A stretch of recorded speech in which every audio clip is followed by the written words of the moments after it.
On behalf of the Patient Safety Authority, I would like to welcome you to this webinar titled Emergence Delirium Treatment and Prevention, a Multidisciplinary Intervention at a VA Medical Center. My name is Kelly Gibson, and I will be your moderator for this program. Now I'd like to introduce our speakers for the webinar. Bill Pileggi is a certified registered nurse anesthetist for the VA Pittsburgh Healthcare System's Department of Anesthesiology. He is the lead anesthesia team instructor for the PTSD Emergence Delirium Safety Training and Response Team, collaborating with physician anesthesiologists in anesthesia care and delivery. In this role, he teaches perioperative staff how to better identify and assess those veterans most at risk for emergence delirium and co-instructs anesthesia personnel on medication choice and strategy to prevent and/or treat emergence delirium. Michael Boland is a training specialist for the Department of Veterans Affairs, VA Pittsburgh Healthcare System. Working within the Department of Education and Innovative Learning, he is responsible for providing staff education and training regarding behavioral emergency response, crisis prevention and intervention, team training, and verbal de-escalation, as well as psychological first aid and resiliency training. Matthew Taylor is a research scientist for the Patient Safety Authority, where he conducts research, uses data to identify patient safety concerns and trends, and develops solutions to prevent recurrence. He is a core team member of PSA's Center of Excellence for Improving Diagnosis. Matt, I will now turn the program over to you. Thanks, Kelly. My co-presenters and I are certainly happy to be here and grateful for the opportunity. I'm going to start out by giving you some background information that will act as context for this presentation. So this presentation, it's based on content described in our peer-reviewed article that was published in late 22, and you'll see the reference information for that article at the bottom of this slide. We're also going to put that reference information into the chat box, so it'll make it a little easier for you to find the article online. And we'd recommend that you go to the web page for the article. And on that web page, you're going to find a PowerPoint file, which is actually very similar to the one we're going to be showing you today. The PowerPoint file is intended to be used to train staff. And so we're hoping that you'll take that file and hopefully use it with your staff.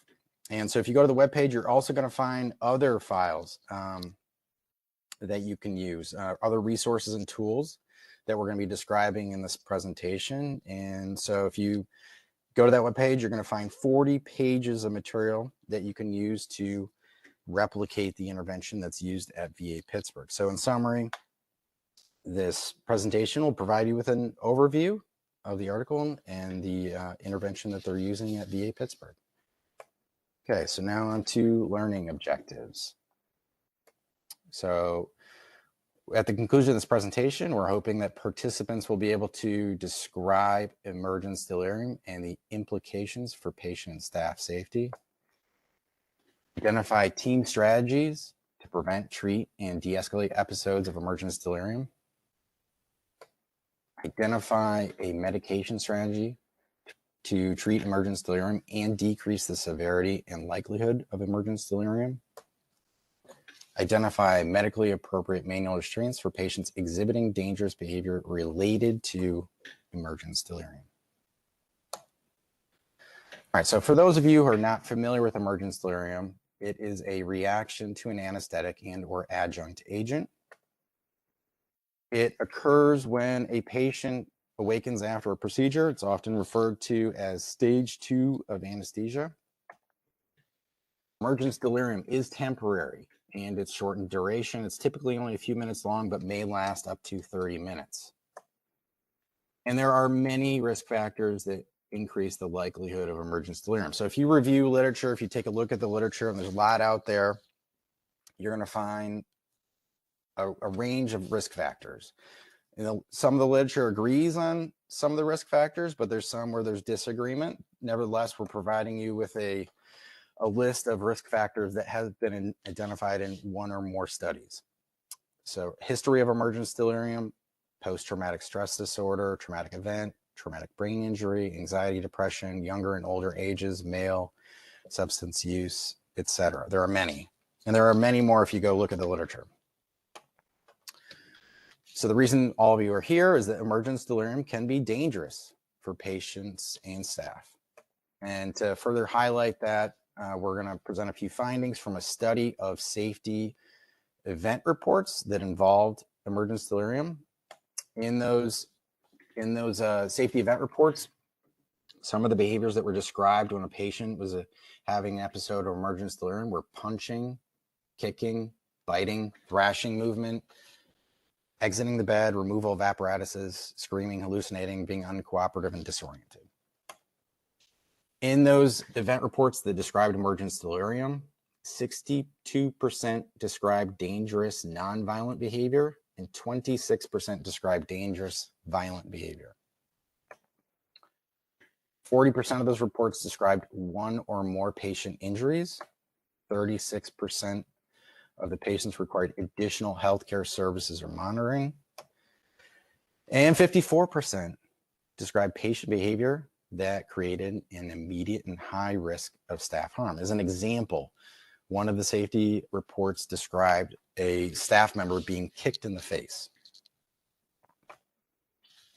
Okay, so, all right, so next Bill Pileggi is going to be giving you some background about VA Pittsburgh, and then he's going to describe the intervention that they're using. And for those of you who are not familiar with Bill, Bill has many, many years of experience, and he's observed many instances of emergence delirium. So he's very familiar with the challenges that it poses for patient and staff safety. And a result of these challenges, Bill and other staff at VA Pittsburgh have decided to adjust their practice by creating and implementing an intervention to prevent and safely treat emergence delirium. Bill, please take it away. Thank you, Matt. I appreciate it. Good morning, everyone, and thank you for making time for us today. My name is Bill Pileggi. I'm a nurse anesthetist at the Pittsburgh VA, and I'm with my co-author and co-trainer, Mike, who will follow me. In the next 30 minutes, I'm going to explain who we are, what our program is, and why we have found that it's been successful. At the very top, patient, staff, and setting. Patients have risk factors of emergence delirium. It's not just PTSD. We're going to look at 12, 13 additional risk factors that we screen for. Annually, our department performs 9,000 or more. The past year was 14,000 anesthetics. Of that number of surgical patients, about 20% of veterans have PTSD. Of that smaller number, 20% of those veterans are also at risk for emergence delirium. On the civilian side, it's 4 or 5 times less. It's about 5% on the civilian side. And then we would also expect about 20% of those same patients would be at risk for emergence delirium. In our department, we have 43 providers. We have 31 nurse anesthetists and 12 physician anesthesiologists. In our own department, we have 6 veterans, including myself, and currently we have 1 deployed. Our practice, it's a team practice. The beauty of team practice really is that 2 heads are always better than 1. And so what our team practice involves is that we plan for the worst, and then we medicate and also plan for the very best. The background on our program: development and implementation of our intervention. Here in Pittsburgh, we call it Project Golden Eagle. Essentially, what the manuscript models is our program, and it's essentially an owner's manual for you to replicate. Our intervention consists of a training component, which Mike will follow up with, and 21 clinical components. The 21 components are really bedside nursing care. It starts in the same day, it follows to the OR, it follows then to the recovery room. Our program, Project Golden Eagle, is nurse-driven and anesthesia-directed, start to finish, door to door. We began the development of the program in May of 2017, and we implemented our program 14 months later in the summer and fall of 2018. Myself and our behavioral health team, Dave and Mike Boland, you'll hear from him shortly, it became a discussion on emergence delirium and safety in the OR. Patients were getting hurt and staff were getting hurt. In that same period, summer and fall of 18, we trained 175 perioperative staff members. It started in an anesthesia staff meeting. The physicians and nurse anesthetists were made more familiar of the program. And then we followed into the operating room, the GI nurses, surgical techs, and preoperative and PACU nurses. Some of our surgeons also participated in this training. What we do now is, or what we try to do, is quarterly training to catch both new staff and refresh staff who have already been trained. So why do we need to do all of this? Prior to 2016, we had 4 bad staff injuries. Each of those 4 staff members, nurses, were all off duty for a while. We had an OR nurse that was kicked so hard that it actually dislodged the breast implant. We had another GI nurse that had his thumb twisted back and broken. Following that, we also had, or part of that, we had a history of bad wake-ups. So what we were seeing in years prior to 2017 was 1 to 2 bad or dangerous, potentially violent wake-ups each week. And then on the lesser side, a low risk, moderately dangerous wake-up was 2 to 4 times each week. So these were all the years prior to our training. The training components, it's really twofold. Training is mandatory for our staff, and we just need to play catch up when we hire someone new. And that's what we do differently now since 2018. On the lecture side, on the left, our PASO form, preoperative anesthesia assessment, medication strategy, and outcome. This piece of paper, it's anonymous, no patient stickers, starts in the same day. Same day nurse introduces it. Anesthesia, both the anesthesiologist and the nurse anesthetist will fill out the form, sometimes with the patient. And then this form stays with the nurse anesthetist all the way to the recovery room. Communication among staff also starts in the same day. This is super important. Same day calls, if there's a concern, same day nurse would call the nurse anesthetist or the anesthesiologist. In that same respect, after assessing the patient, I would call the OR. Really, all I have to say is Project Golden Eagle. What that buys me is a church-like OR. Once in the OR and we're underway, either the CRNA or the OR circulator would call ahead to the PACU. And what that buys us in the PACU typically is one of our private rooms, not the open bay area, usually a female nurse, and usually we'll have the alarms temporarily shut off. The medication strategy, I'll speak on that last. It's very simple. We essentially avoid 2 drugs that we know are expected to make emergence delirium worse, and we teach to use 3 other drugs in a better, more strategic manner, essentially based on dose and timing. Patient orientation upon emergence. This swings back to the same day interview, the initial pre-op assessment. We like to speak the same language, so we ask the patients how they wake up at home, honestly, and then we would carry that information as a risk factor of low, moderate to high, and we're going to cover that in a minute, so that everyone on the team, same day through PACU, is more familiar with this patient. Response to emergence delirium. This is really a team event. Mike is going to talk on that on the hands-on learning portion of when I'm done here. Post-emergence delirium.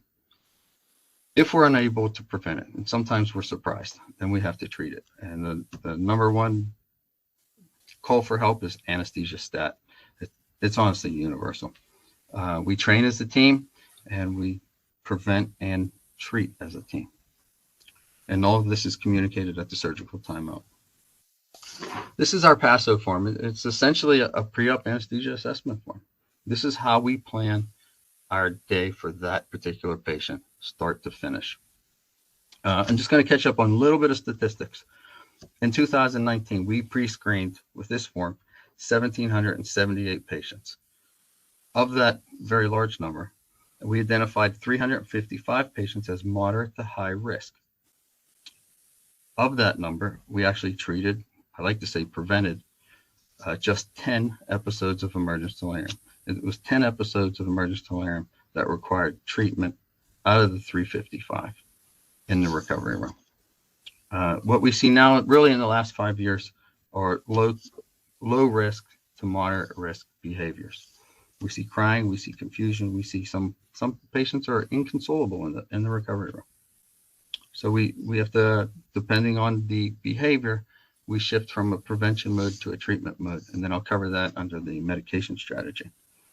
The beauty of the last 5 years is that we've been injury-free.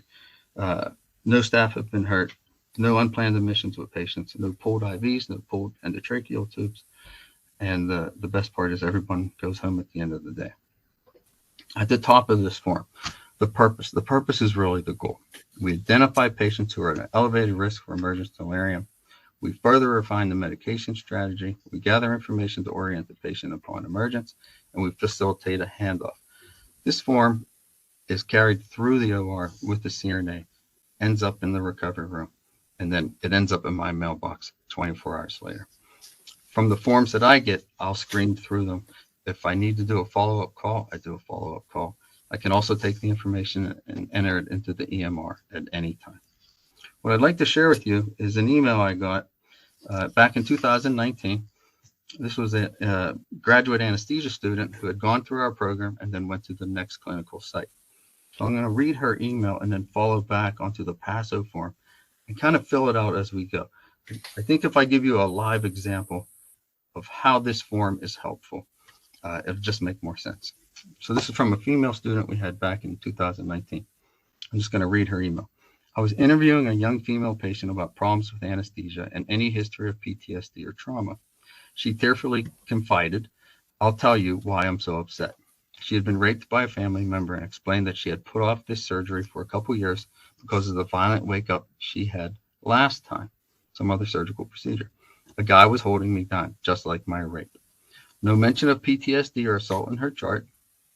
And then outside the patient's room with my preceptor, he told me to go get Versed, a lot of it. She probably has PTSD. This same student told her preceptor, this is on the first day, by the way. I told him I had just come from the VA and they practiced the exact opposite. No Versed in PTSD. It makes emergence delirium worse, much worse. They used ketamine in a low dose during the surgery. They used Dilaudid and Precedex for a pre-med and then again for pre-emergence. It really works. He reluctantly agreed after I explained your protocol. He agreed to do it the VA way. Back to the case. I had her well pre-medicated. I had the OR keep it dim and quiet for her induction and emergence. And on wake up, I kept my hand over her IV. I had propofol and Precedex in line, ready to go. I just talked softly. Her emergence was smooth. No delirium episodes. It was actually perfect. She cried and hugged me when I said, "You're all done." She expressed tremendous relief to everyone in the OR. She couldn't believe she woke up so well. What I did was I had this same student fill out our PASO form. It's after the fact, but it's really a helpful process. So there's a couple things missing on your form that's on the form we use in practice. But let me go through this. So for this patient that this student saw at another facility, we would check the box, previous occurrence, emergence delirium. We would check the box, PTSD. I don't diagnose, I don't treat, but I do recognize behaviors. So we check the box for PTSD. Flashbacks. This same patient had described flashbacks from her previous emergence with someone holding her down. She specifically said a guy. We would check the box anxiety, or actually the student did. Sleep and mood disorders. And then coming down on the bottom, sexually assaulted, domestic violence, combat. So sexually assaulted would be her traumatic event. What's not on your form, and I apologize, is on our practice form here at the Pittsburgh VA, I have another little checkbox that says female staff only. And I also have another checkbox that says triggers. We're going to come to that in just a minute. So going down to 1.2, low, moderate to high risk. This is really important information for me to take to the PACU. It's also information for me to take from same day into the OR. For this patient, I would circle the box high. On my form, I have Mike, who's behind me, and his partner, David. I have their name and phone number. So when we assess a patient that we feel is on the high side for emergence delirium, perhaps they'll hurt themselves, perhaps someone else will get hurt. And I call Dave or Mike ahead of time. And I'll say, we're going to the OR. I'll call you midway through. I'll give you an idea when we're closer to emergence. This is a patient. We checked high. We would keep her and wake her up in the operating room. The beauty of working here at the VA is when I say Project Golden Eagle, and we might be in the OR an extra 15 minutes, no one argues. The surgical staff, the schedulers, it's just a process that we respect. Going down to the next one, 1.3. Based on chart review and patient interview, are there any current medications or substances used? Really, I want to know what the treatment strategy is. This patient treating himself? Turns out she was using smoking marijuana daily. Following that, facilitate wake up. This is really important. I want to know what they do at home. It's not that I want to mimic it at home. I just want to have that piece of knowledge to protect them and protect the staff. So for this patient, at home, do you often wake up confused, angry, or violent? Her answer was no. She wakes up scared sometimes. I don't know if she wakes up alone. It's just not indicated on this form. Is there anything specific I should do or not do? This speaks to triggers. And what was written on this form was no males, none. Don't touch me at all. Just let me wake up. Following through, are there any names that would help orient? She wrote Judy, just Judy. Don't say anything but Judy. And this is exactly how our student performed this case for her, and had a good outcome. And we should note that to the participants who are following along, Bill, you did a great job walking them through it. But for those who are looking for a more explicit instruction, if you go online to the webpage for the article, you're going to find this form, and you're also going to find very detailed instructions about how to use this form for each of these questions and what the purpose of the data are that are collected there. Hey, thank you, Matt. Going towards the middle, the medication strategy. For this piece of paper, it's not so much a strategy. It's notes to pass on. Pass on to the next anesthesiologist, to the next nurse anesthetist, also to pass on to the next, to the recovery room nurse. Part of this middle section, what we found really helpful is once a year, I'll give a brief lecture to packing and same-day nurses on our meds. You know, the anesthesia uses propofol, ketamine, and Precedex, and no one else does. And so I think it's best that we speak the same language. When I mention a dose of Precedex or a dose of ketamine in the recovery room, we speak the same language. It's really very, very helpful that everyone is on the same page when it comes to these medications. It's not enough to say, I gave some stuff, or I gave ketamine without an explanation, or at least without that receiving nurse having the understanding of what these drugs do and how long they last. Getting back to the same female patient. So she had a general anesthetic. Pre-med, she had dexmedetomidine, 20 micrograms. That's a nice starter dose. She had hydromorphone, Dilaudid, a 0.5 milligram. A dose of dexmedetomidine and hydromorphone in the pre-op, that takes about 10 minutes to produce some level of tranquility and sedation. At that dose, typically, the patient is awake enough to participate.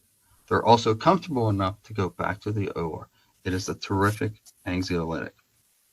The other checkbox here, she had wrote ketamine 30 milligrams after incision. So that's it for 2.1. And then 2.2, pre-emergent. So planning the wake up starts in same day. It's more predictable intra-op. So pre-emergence 2.2, this is just before wake up. This student gave, she gave repeated doses of Precedex, dexmedetomidine. She gave another 20 mics and another 20 mics. That's 60 total. That's healthy. I don't know the weight of the patient. Actually don't need to know the weight of the patient. I know that from experience that 60 micrograms of Precedex on a relatively short case, coupled with another 0.5 milligram of hydromorphone, she is laying the groundwork for a very smooth wake up. 2.3, if applicable, in response to emergence delirium. She circled none about 10 times. I mean, she almost wore a hole through the paper. Coming towards the bottom, part 3, outcomes. This is our yes and no checkbox. If they're all checked no, then when I get this piece of paper, it goes in the no file. If anything is checked yes, or anything that needs an explanation, needs a follow-up, or if I need to call the patient to explain what we did or what we didn't do, these come off the yes boxes. And all she had written was 5-minute delayed wake up was perfect. Communication among staff. This is number 1. We're still on the how do we do this slides. Implement the plan across perioperative phases. So the perioperative phases are same day, intra-op, PACU. We want everyone to recognize a high-risk patient, especially. In our facility, we utilize a yellow cap. We offer that to the patient. We explain our Project Golden Eagle. We tell them that the cap is voluntary. I would say less than 5% say, I don't want the yellow cap, or I don't want people to know that I have PTSD. That's fine. What we instituted a few years back is on our regular VA patient ID bracelet, we have a logo. It's a picture of a golden eagle we lifted off the internet. And that stays on the patient until discharge. So hat or not, we at least have an ID bracelet that would help, care down the road. This is all part of pre-screening. Transition of care, I just mentioned, it starts in the same day, follows to the OR, goes to the PACU, and then we communicate that low, moderate, and high risk. The low, moderate, high risk, just to recap that, it really speaks to staffing needs. If it's high, then I let the OR know, and they'll swap out the untrained people. If it's high, the OR will let the PACU know, and they honestly have time to call for help. We can also call David and Mike. Their phone number is on this form. It's useful. During surgical timeout, we discuss this patient's same risk. We assign roles. I ask, who's good at IVs? I want to know who in the room is good at IVs. Like I said, we swap out the untrained, and we don't tell them to leave the room. We tell them that you're going to call for help if we need for help. And then, like I mentioned earlier, anesthesia stat, that really is universal. Pre-op and post-op adjustment of environment. This is really noise and light discipline. What I found over the last 5 years is I think there's a hierarchy as far as triggers and stimulus. I think it starts with noise, it goes to touch, it goes to smells, it goes to lights. The touch part is really important. That's a yes or no question. Just like that female patient I described earlier. She said, nobody touch me. Just say Judy. Don't say anything else. Just say Judy. And so this information stays on that written form, that PASO form. Quiet room, away from high traffic areas. So our pre-op area where the patient gets admitted, we have a couple corner rooms with 3 walls, not 2. And so those patients we would preferentially put away from a busy nurse's desk. We dim the lights, we consolidate or limit staff interactions. No students, no trainees on one of our identified Project Golden Eagle patients. Proactively prepare for dangerous behavior. Here's my little medication anesthesia saying. We prepare for the worst and we medicate for the best. It's just smart medicine to be prepared. We adjust the bed or the table. We lock the wheels. We pad the side rails. Really, the most helpful thing in the OR, when the case is done, we lower the bed to the lowest height. What that does for the staff is it creates a better, actually, leverage should we need to do something hands-on. Michael's going to cover that. And secure the IV with extra tape. When the patient goes to sleep, sometimes they buy 2 seatbelts. Sometimes they buy extra wrap and padding on their arms and legs. We try to prepare for a bad wake up. And then through our medications, we do our very best to prevent any kind of problems. Medication strategy. This is my favorite part of the whole lecture. This is the why and when. This is the why and when of what we do. The number one instigator of emergence delirium is post-op pain. I can't stress that enough. So pain management starts with the handshake in the pre-op area. As far as a pre-med, I know I've practiced for 20 years elsewhere. Typically, patients will get a little bit of Midaz or Versed, 2 milligrams, and sometimes some fentanyl as a pre-med. The unique thing about our facility, when I came here, I thought it was strange. About 3/4 of patients decline a pre-med at all. So our med strategy, it starts with pills, actually. So Tylenol, PO, oral, it helps. It really helps. We ask a patient if they took any Tylenol last night, early this morning before they came in. And then oral opioids. We usually save that for bigger cases. It's usually 15 or 30 milligrams of oral morphine, knowing that that drug's going to take 20 or 30 minutes to kick in. Towards the top, optional dexmedetomidine. Precedex is a wonderful drug. I learned how to use this drug at Children's Hospital here in Pittsburgh, but it's not for everybody. I teach that this drug has a steep learning curve, and it's not for everybody. On the simple side of teaching this drug, we say a patient can't have any cardiac contraindications, no heart blocks, no exacerbations of heart failure. If it's a cardiac issue, they're really not a Precedex candidate. We also teach that the heart rate should be above the Pennsylvania speed limit, and not too long ago, we finally got a 6 in our speed limit. Blood pressure. Precedex will lower your heart rate, it will lower your blood pressure. And so we ask or recommend and require a blood pressure to have 3 real numbers in the systolic. Fentanyl, 50 to 100 mics. That's a nice small dose. We don't really use it as a pre-med unless that patient's getting some kind of peripheral nerve block. What you don't see on this top page is VAPHS. When you refer back to that med strategy in the manuscript, I go to great length explaining why VAPHS shouldn't be used in PTSD patients. It makes emergence delirium worse. So what you don't see is 2 of fentanyl and 2 of VAPHS in our patients. We will use some form of fentanyl and occasionally VAPHS for peripheral nerve block. And we've not had any complications from that. Dilaudid or hydromorphone. So what do we use as an alternative to VAPHS? We use hydromorphone, 0.5 milligram for an IV sedation case or a general case. Is really a nice drug. The patient is absolutely cooperative. 5 or 10 minutes into getting that drug, they'll say, oh, I feel that you gave me something. It feels like 2 beers. It feels like 3 beers. It's just enough to take the edge off. Or opioids, like I said, we only use that for bigger cases. I can't stress enough that dexmedetomidine, it's a wonderful drug, but it's not for everybody. On that initial bolus dose, like that student gave that female patient both 0.5 milligram of Dilaudid and 20 micrograms of Precedex. It takes 10 minutes to work, at least on that initial dose. They'll say nothing, or they'll feel the Dilaudid first. That's like a 5-6 minute onset. But the Precedex, it's more of a creeper drug. You really don't feel it at such a low dose until you ask, and it takes the chill off. It creates a sense of tranquility. And in saying that, it's a super duper sedative. It's not a very good standalone pain medicine. Moving down this list, induction of anesthesia. So this is what we do in the OR.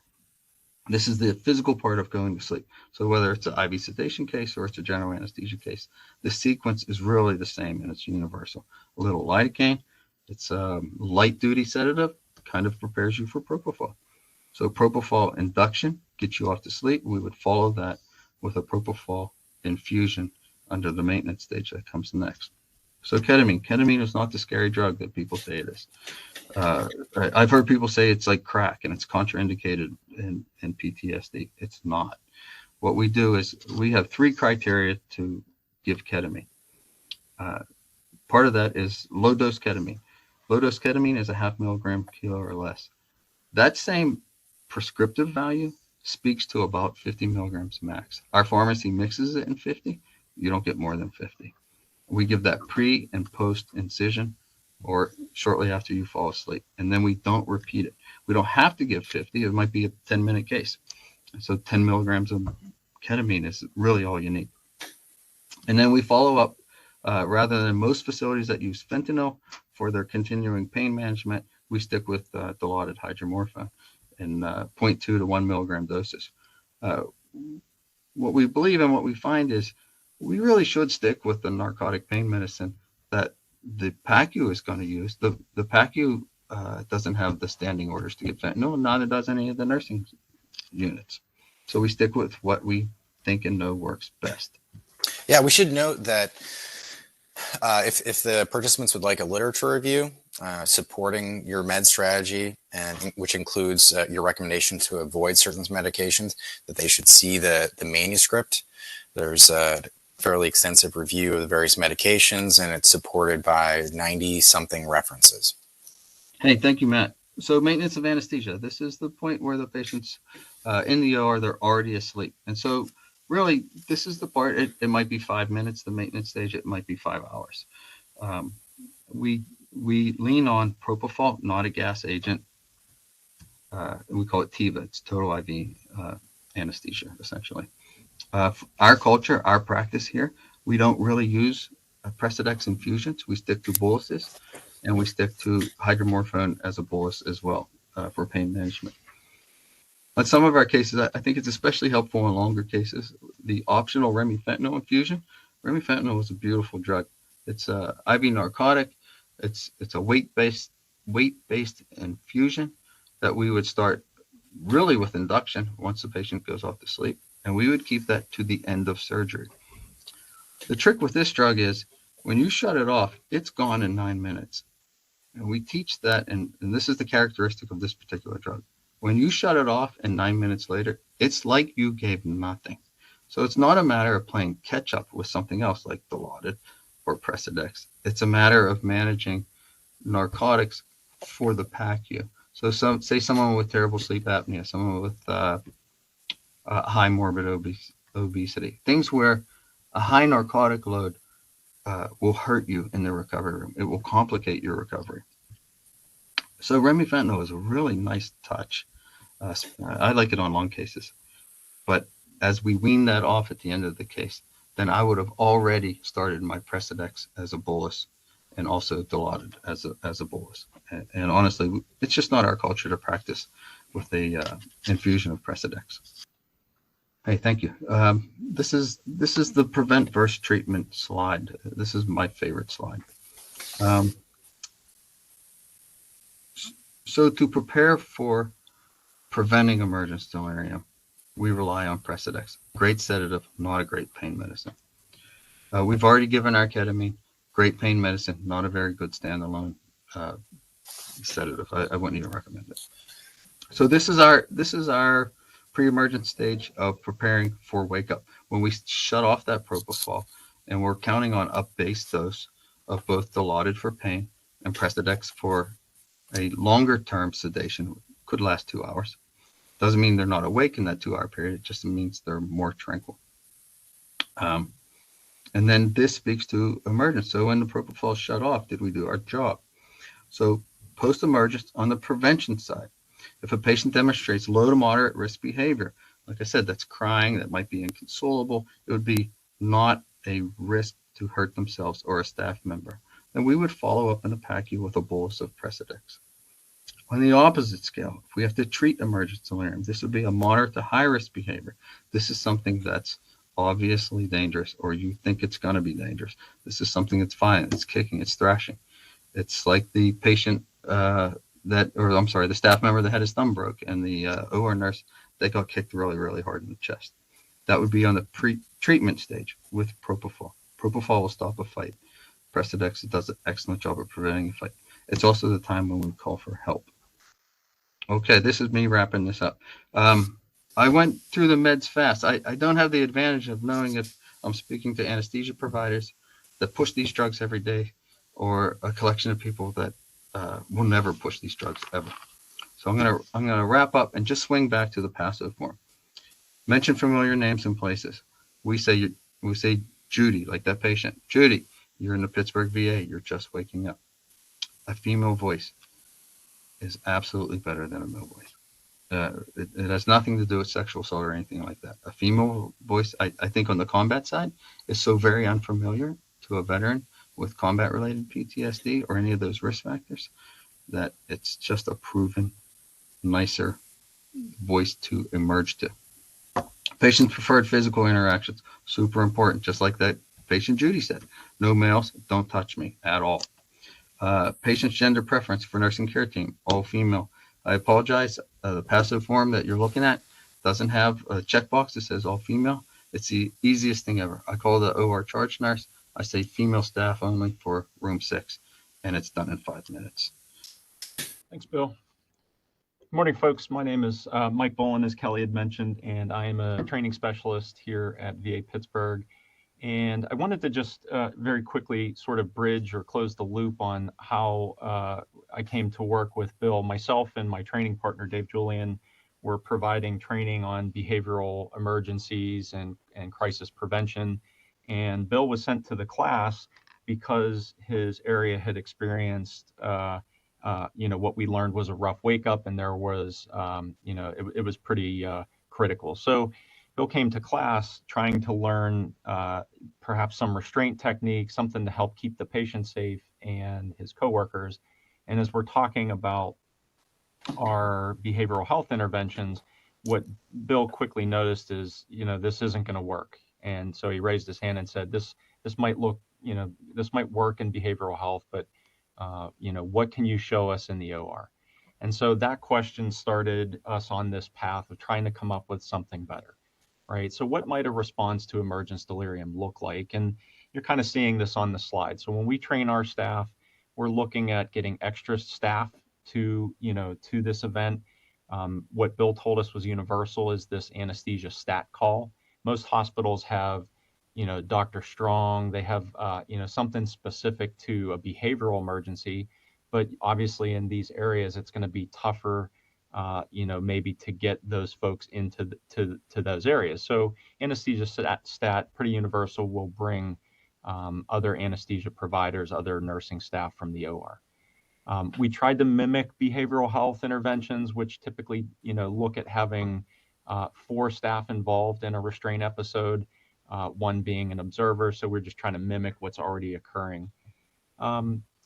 The different types of restraint, what we focused on was manual, which, the difference between manual and mechanical is manual, you're using your hands to control somebody to keep them safe, right?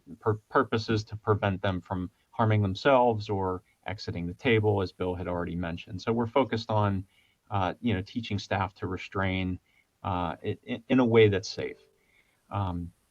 There's a little bit more information coming up on this, so I won't spend too much time there, but one of our primary goals is to focus on protecting the IV access and the airway. These are crucial if the patient, while exhibiting this disruptive, dangerous behavior, if they were to extubate or remove the IV, obviously it's going to create a crisis, a higher medical emergency, right? And then from there, administering medication, and Bill's already talked about that, so I'm going to go ahead and skip on. So I'd like to set this up maybe before you start the video, Bill. This is a group of our staff. Obviously, this is pre-COVID, and we're just showing them the restraint process. And we thought it might be beneficial for folks to see this. In the training world, you think about learning something new, you start to crawl first before you can walk. You then, you get that down, you walk before you can run. So this is our groups learning to crawl with these physical skills. So this by no means is an attempt to teach how to restrain. And if you watch the video, you're going to see not everything is done correctly, and we weren't showing it for that reason. There's no sound with this, and I'll just kind of narrate.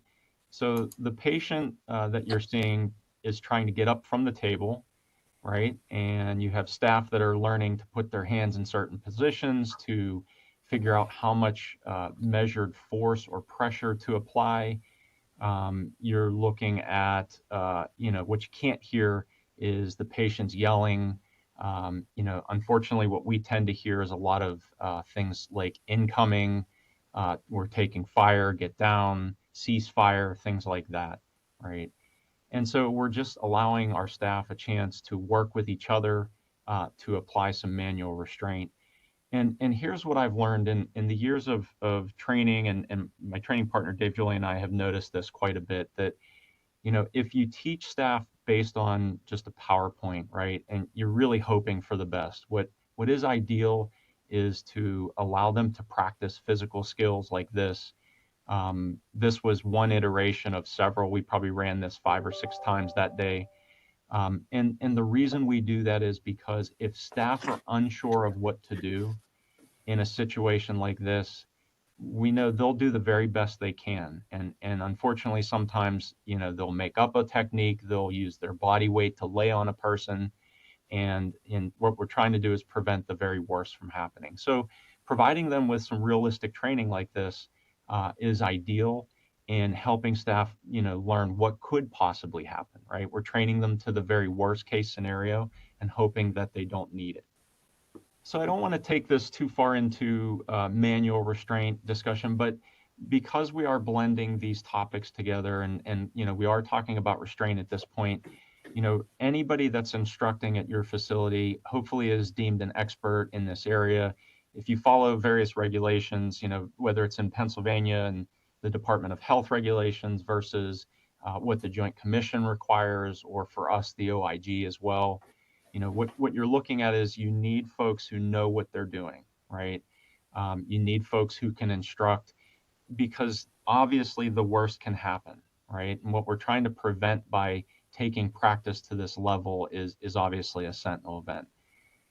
There's a training quote, it goes back a couple thousand years, that it's always stuck with me when I first read it, that, we don't just rise to the level of our expectation, we fall to the level of our training, right? So when we see situations like the one you just watched in that video, if you have staff who are trained via a PowerPoint slide, via a read and sign, or they only practiced it once and now it's 8 months from that date, right? The chances of them recalling what to do, the chances of them demonstrating what they've been trained to do are pretty slim. So when those staff fall, you don't want them to fall very far. You want to train them as high as you can. Now, I should back up for just a second and mention the patient that was in that video. We're very fortunate to work with standardized patients who are medically trained actors. So this patient really understood his role in this and was able to demonstrate the behaviors that our staff often see. But if you work somewhere that doesn't have access to working with standardized patients, as long as you have an instructor, somebody who trains in and understands restraint, then you would be able to have them sort of role play that same position. So it's still a doable thing. Also, I talked about this before, but the restraint techniques will focus on the limbs, the arms, legs, head, and then paying attention to, obviously, if the patient is intubated, and where the IV location is. Bill mentioned this in one of his stories. He talked about the student cupping her hand over the IV location, and that was to prevent the removal. All right. Last bullet point there, you can read, learners should have that hands-on training. So, we embrace that see it, feel it, do it mindset here, and we want our learners to have the highest level of training that can be provided. So again, I'm not going to go too deep into this. The recommended restraint positions, obviously the patient in that video was in a supine position. That's pretty much, it's very common. Depending on the procedure, you might have somebody lying on their side. In other cases, you may have a patient who is obese or maybe pregnant. So, with restraint, we have to be very careful not to cause further harm. So that's something that is discussed when we provide training and would recommend if you were providing this training. I'll reiterate what Matt said. If you would like to read a little bit more in depth on this, you can go to the journal article. And then lastly, of course, we wouldn't recommend the prone restraint in this situation, but the prone, depending on when you were trained and how long you've been in the field, prone restraint was a normal part of training on manual restraint, and so we just want to make sure that we're talking about it's not recommended in this case. All right. We also want to prepare staff for worst case scenarios. So something like a patient who's exiting the table would maybe be a good example of that, right? So what type of intervention does staff have, and are they prepared if that should happen? So something that's discussed. Okay, so any restraint discussion has to come tethered to these warnings, these risks that we're all very aware of. First being positional asphyxiation, and I mentioned this with the video, that if staff don't know what to do, let's say a patient does something unexpected, or they're a lot stronger than the staff that are there and are trying to keep the patient on the table. What we worry about is that they'll do something else. They'll lay across the patient to use body weight to hold them down. And if you look at the literature out there, in death during restraint, a lot of those unfortunate situations perhaps were contributed to by positional asphyxiation, or just, staff who weren't necessarily trained to that level, who were doing the best they could and ultimately laying on the patient to hold them down. And unfortunately, that event, ends in death. So we're not so much worried about aspiration given the patient's status during a surgical procedure, but it is one of the risks that we note during restraint. So like I said, any discussion of restraint, we're going to always talk about these risks, whether it be aspiration, orthopedic injuries. Of course, we don't teach techniques that cause pain, no joint locks, things like that. We also want staff to have one standard of care. So you don't want anybody who's involved in this situation bringing other techniques from other locations, if they work part-time somewhere else, or they have a background in, say, martial arts or things like that. It's got to be one standard of care. So the last bullet point on here, I would like to point out, this is why it's so important to practice, because you want your staff to understand the amount of measured force, right? There's no way to know that through a PowerPoint presentation. There's no way to know that if you're using a mannequin. That's not a bad thing.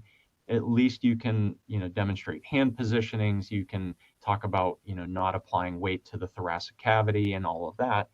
But you know that a mannequin doesn't fight back, right? And it's hard for staff to understand how much force to apply, if they've only ever trained on an inanimate object.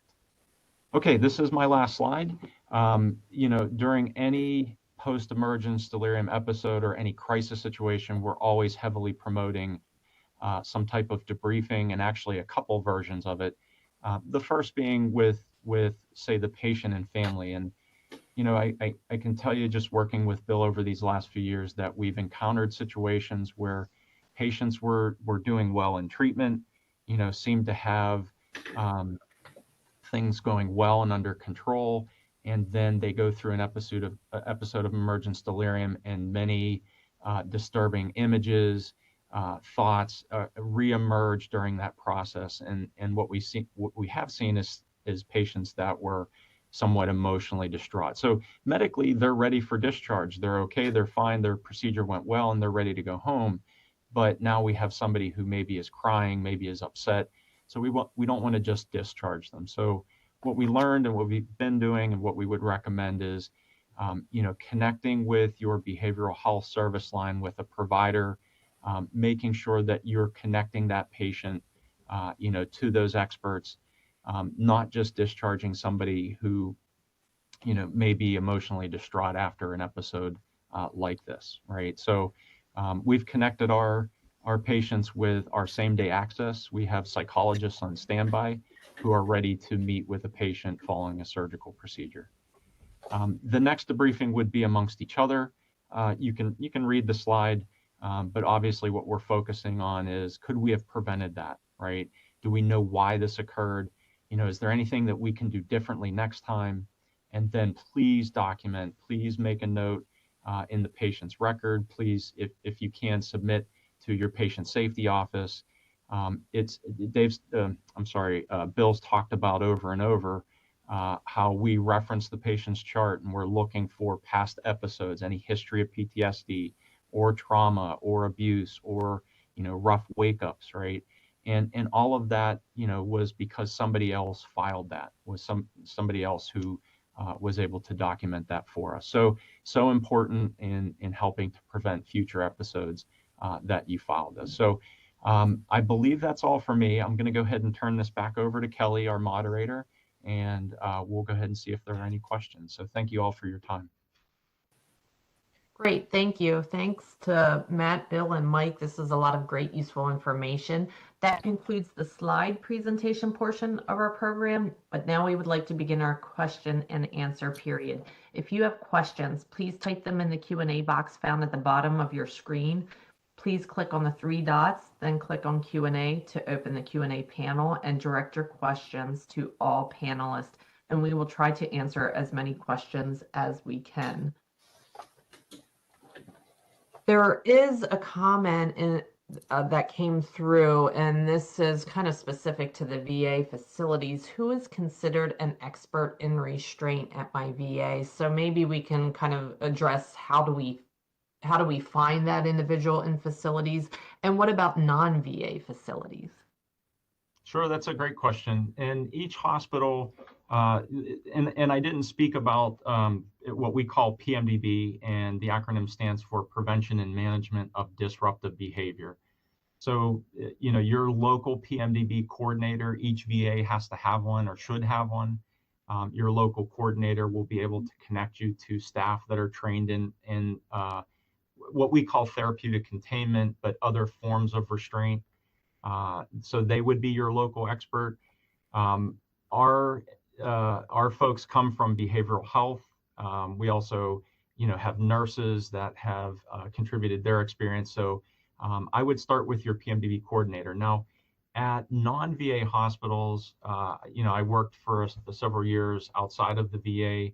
It was this duty fell to behavioral health or your education department. Right, it's very unique to each site who kind of coordinates that, but I would start with behavioral health. hopefully that was helpful. Thank you. I think that was. Somebody else had shared an experience that I'll just kind of reiterate here. A 160 kilogram patient with emergence delirium that alligator rolled up to all fours before enough help could go to the bedside with the individual size. Fortunately, no injury in that scenario. Yeah, we've seen that when a patient tries to get up. Fortunately, no injury. You did something right, and whether it was with propofol or not, that leans on the prevention side. But every once in a while we get surprised by a patient like that. I mean, really, what speaks to our success is that we never have less than 3 people in the operating room. Anesthesia's up top, and an OR nurse and an OR tech. Should something happen, but we also are seconds away from anesthesia stat, and we're fortunate we have enough staff to handle something like that in the OR. And then I just want to there was another question. Oh, Phil Rogers, timed at 11:57. IV push propofol is out of our scope of practice in the PACU. What I didn't mention, and I should have, I apologize, is that just like when we hold up the OR for emergence delirium in the OR, like that female patient, we want to wake her up in the OR. If the IV comes out, then at least I have an anesthesia machine with a gas agent that I could get the patient back to sleep within a minute or two. But as far as the recovery room, anesthesia, nurse anesthetist, anesthesiologist, we don't leave the recovery room until the PACU dismisses us. I mean, it's non-verbal. It's not a checklist, anything like that. But there is no expectation for me to start the next case until the last case is actually safe and done. In that instance, I stay bedside in the PACU. I call my attending, and I say, listen, I got to stay in the recovery room. I might be here a half hour. And that gets that call goes to the charge CRNA, and I'm replaced. We have free and available staff, like our charge CRNA is unassigned. She's really the quarterback. If I'm held up in the PACU, whether it's for propofol administration or an extra set of hands or to start an IV, I'm easily replaced. So I hope that answered your question. But yeah, some of these drugs are anesthesia only. Propofol, ketamine, Precedex, absolutely. And those hands stay on deck in the PACU or in the OR until that patient is delivered safely to the next stop. I see that we are at time, but there's a few questions that came through that I think are very beneficial. So Sure. If there are people that have to jump off, we certainly understand. We will continue to maybe try to get through some of these, and that would be on a recording that will be posted to our YouTube channel at a later date. I know somebody had commented about what about NORA cases? Okay, so if Chris can type something additional in the meantime, I'm going to back up a little bit too here. How do you recommend starting the process of implementing this change among organizations? So Project Golden Eagle is actually 10 years old. It's only been injury-free for 5 years. In 2012, 2 PACU nurses recognized that the patients most at risk at demonstrating or following through with emergence delirium also had a history of PTSD. So our process starts today at 1 p.m. In an hour at 1 p.m. Eastern time. We have an assigned nurse up in same day. She's going to look at tomorrow's OR schedule, and she's going to basically do an EMR word search patient by patient. If there's 30 patients, if there's 40 patients, it's going to be a word search looking for trauma, looking for assault, looking for PTSD. So that's pre-screening. That's step 1. And then on that PASO form, when the patient comes tomorrow or the next day, whenever they come, then we assess for those related risk factors.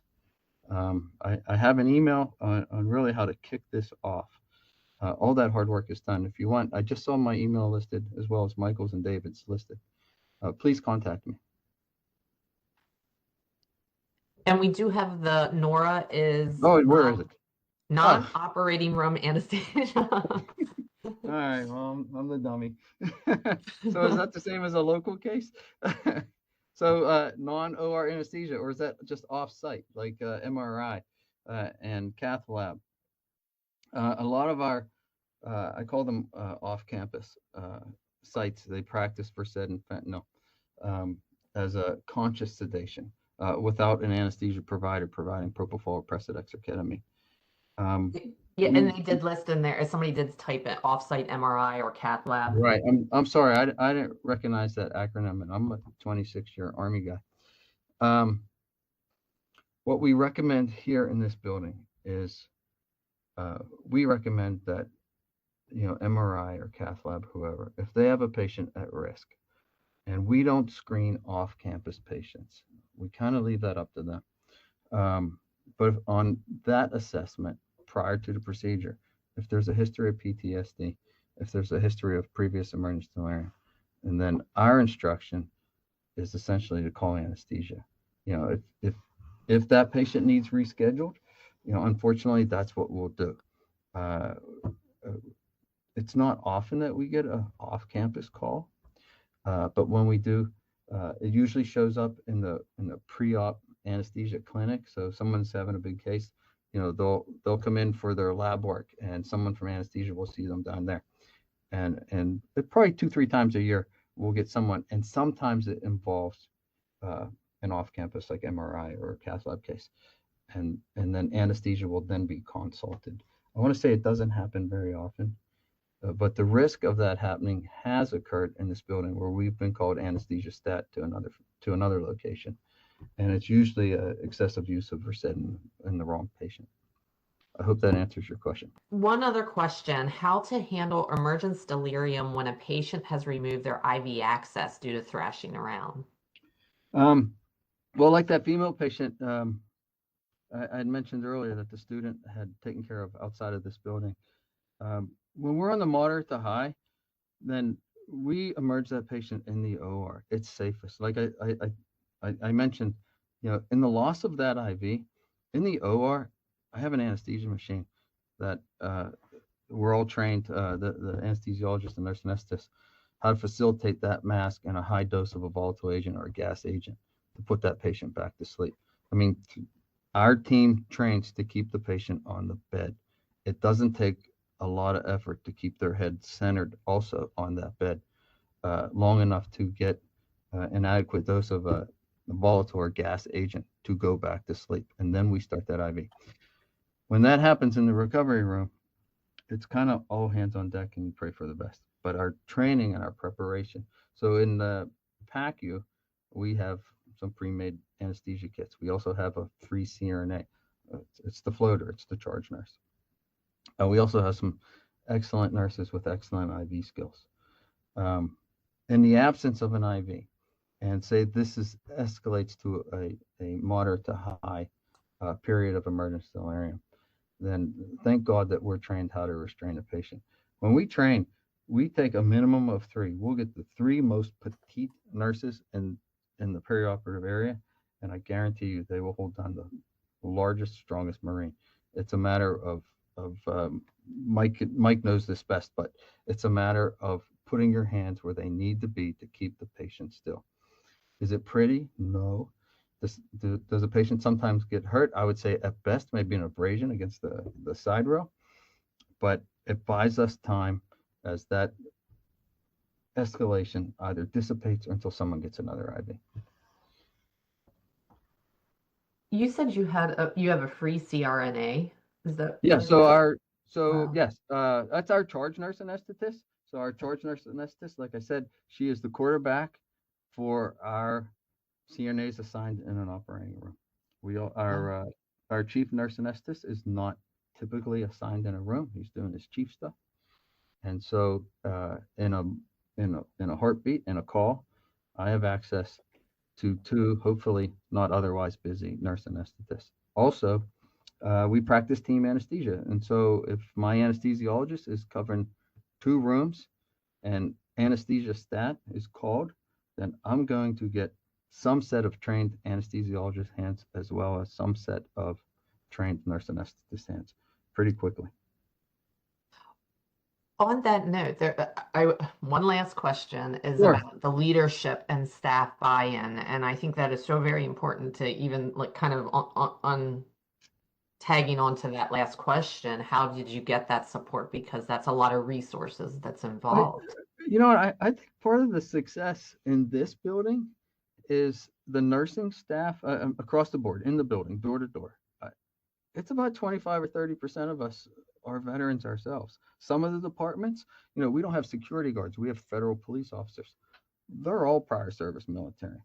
Our food service workers are prior service. Our housekeeping, our environmental science, or environmental folks, they're all prior service. I think it speaks to the success that we are also your brother and we are also your sister as far as prior military service. Now, 30% of nurses is not a huge number, but of that 30%, we've all been trained to see or to know somebody or to recognize PTSD. And part of our training with David and Michael on the training house, not so much the clinical house, is this assessment and recognition. And I think our buy-in, it wasn't a problem. It's funny you say that because every once I'll get an email. They want to know how much the yellow hats cost. I said, I don't know. I just call this number and I say I need yellow hats instead of blue ones. You know, send me 100. And our leadership, as far as nursing, as far as a physician, our chief of surgical services, our chief of anesthesiology, it was never a question of buy-in. It was really a team do attitude. You know, we're here to provide care. We're going to make the very best of it. If it takes you out of the OR for an hour so Michael can teach you how to hold a patient down, then that's what it is. We don't have a buy-in issue. We have a let's do this attitude. Well, and as somebody commented, I like how, this is a good way to close it. It's a culture. So true. Oh yeah. Well, it's like our culture when I came here 6 years ago. Where's your Versed and fentanyl? Like, we don't give that. What about pre-meds? Ask your patient. They probably don't want it. Really, 3/4 of our patients take nothing going back to the OR. I've never been harassed or accused of, hey, I remember going back. But absolutely, as far as kicking off emergence delirium in a recovery room, you have a patient with a history of PTSD and emergence delirium or just a history of PTSD. When they wake up in pain, they're going to be awful mad. You know, it's a horrible thing here to go to sleep in Pittsburgh and you wake up in Iraq or you wake up in Vietnam. And those are the cases that I would call Michael and David, or not necessarily anesthesia staff. I would call my free anesthesiologist. I would call my charge nurse anesthetist and say, hey, this is a 2-person wake up. It might be a 3-person wake up. And it might be an opportunity to get another IV long before the patient wakes up. Well, thank you all so very much. And thank you to the participants who stayed on for this extra time to get through some of those questions. We are finished and I'm going to wrap this up. I want to thank everyone again for joining us today. If you experienced any issues accessing the evaluation and/or certificate of continuing education, please feel free to direct any inquiries to Shelley Meixel at shmixell@pa.gov. This concludes our webinar. Thank you.